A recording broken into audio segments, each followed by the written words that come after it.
आज आहे friendship day आणि हे बघा माझ्या मुलीने किती सारे फ्रेंडशिप बेल्ट आणून ठेवले आहे. त्यातलं मी तिला एक मागत आहे की मला दे, तर ते सगळे तिने आणलेले आहे आपल्या मैत्रिणीसाठी. त्यासाठी ती काही आता मला द्यायला तयार होत नाही आहे. आणि आता आम्हीच फक्त एकमेकाला बांधू, कारण अधिराज पण माझा मित्र आहे. हो ना अभि? मला मानशील ना तू? अधिराजचे केस बघा किती वाढले आहे. बापरे अधिराज, एक तर त्याची डायरेक्ट टकली करावं लागते आणि बाहेर जर नेलं तर तो टकली करू देत नाही. त्याला 4-5 जण लागतात धरायला आणि धरल्यानंतर पण 2 तास लागते टकली करायला.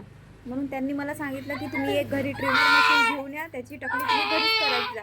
पण आता झालं असं आहे की आता या महिन्यामध्ये कंटिन्यू सण आहे, पुढच्या महिन्यामध्ये पण सण आहेत आणि ते कसं घरी वगैरे महालक्ष्म्या बसतात, त्याच्यानंतर याची टकली केली ना तर हा काही चांगला दिसणार नाही.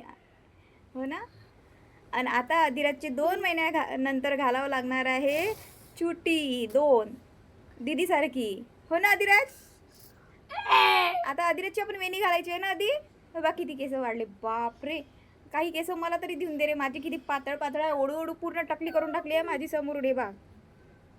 पूर्ण माझे केस ओढते तो आणि त्याच्यामुळे सगळी टकली करून टाकली आहे त्यांनी माझी.